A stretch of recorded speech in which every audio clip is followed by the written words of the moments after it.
Shake it, baby. Oh yeah, shake it, shake it, shake it.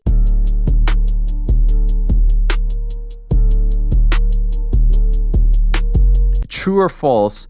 I'm just throwing it out there. I'm not weighing in just yet. I will weigh in a moment. Islam not fighting Ilia and choosing to vacate his title hurts his legacy. No, false. I also agree false. I think he's chasing greatness at 170. We know that that Islam Makhachev is not afraid to fight anybody. If he gets the 170-pound title, he is a double champ by any association. Even though he will not be by the letter of the law, he should be double champ. I agree with you guys. 100%. I don't think it hurts his legacy, even though I would love to see that fight due to his greatness and due to Ilia's greatness. I will also say Islam not fighting Ilia and choosing to move up and doing so vacates his title is not the same as Ilia moving on from 145 to move up.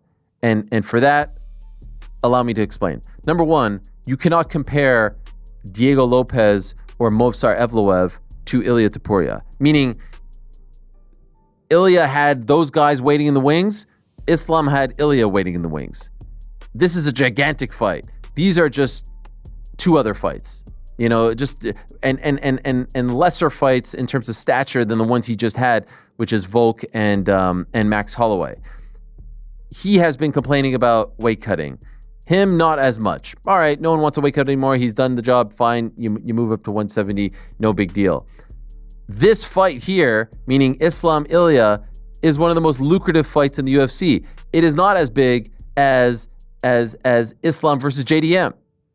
So you're leaving like this crater on the table. You're walking away from this, and this guy over here is just like, you know what I mean? This guy's trying to get that crater. He's trying to walk towards it, and you're walking away from it. Do you understand the point that I'm trying to make? So I see some people saying like, oh, well, if you're going to say that, you know, to Ilia, like if you're going to say to his tweet there, if you're going to say that Islam ducked you, you duck these guys. It's not the same.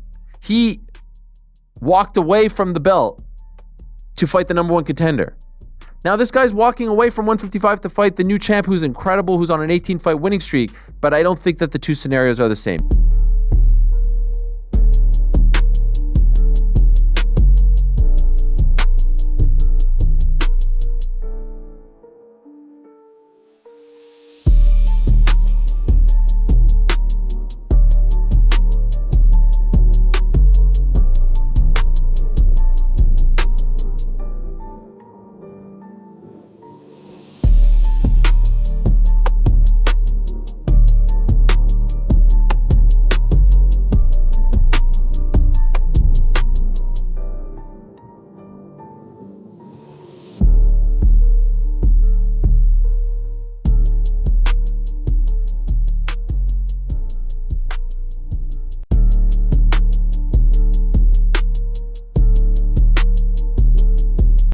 Why did the UFC insist on him vacating this belt? Honestly, it was like kind of almost mutual. You know, Islam is gonna move up. He did everything. He have beaten Charles Oliveira, have beat Arman Sarukian, have beat Dan Hooker, have beat most of the guys in the top 10 or 15. What I know about Cain is, you know, he got the raw deal. You know, I mean, thank God that the judge he had was a sympathetic judge, and the prosecutor's an idiot, you know, trying to give him 30 years, you know. And the thing of it is you know, if something happened to your child, you know, and you know, you do something about it, do you really have your right thought when that happens to your child? You lose your head. Cain Velasquez lost his mind when these things happens to his child, and he wasn't thinking clearly. And there was a study that they did on him, on his EEG, that's called, and they said he had zero impulse control. So he had zero control and zero thought process. So basically, Cain did not. It's like road rage. He was not able to control what he did. You know, I've never watched Makhachev before as a potential opponent. I've always just enjoyed him fighting because he's brilliant to watch. But I think Jack will knock him out. I just feel like he's not used to taking damage. He's not used to being in tough fights with someone pushing the pace. And he's been knocked out before. So, and Jack's got size on him. But Bilal's the perfect like warm-up fight if you're going to fight Makhachev. So, but anyone, like I see holes in them all, and I think Jack's the complete package.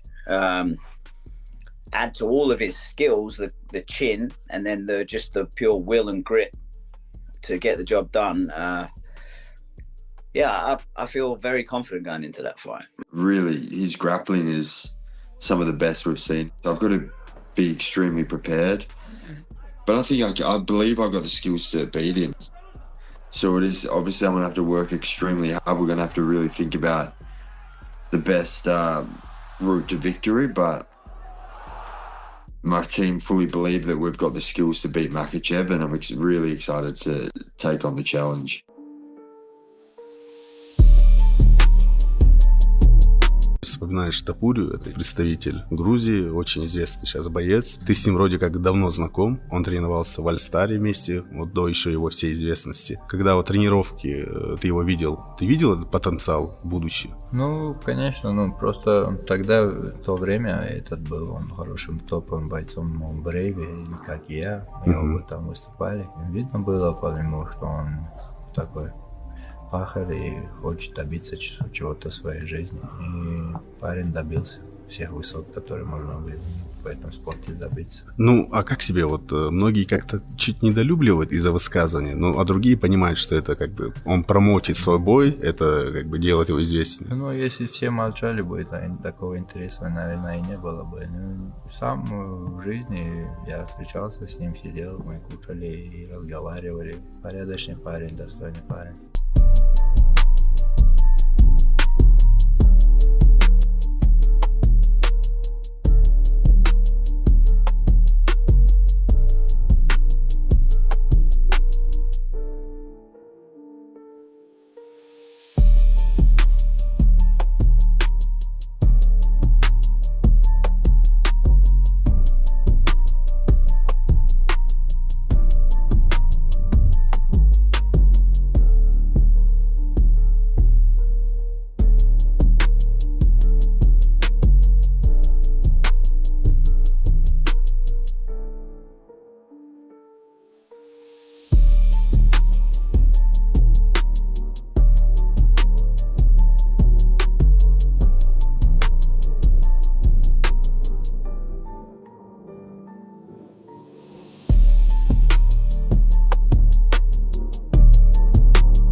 So many things that I changed, like so many priorities, so many things, you know. I think, honestly, I think it got way too big after that Chimaev fight, you know, and then.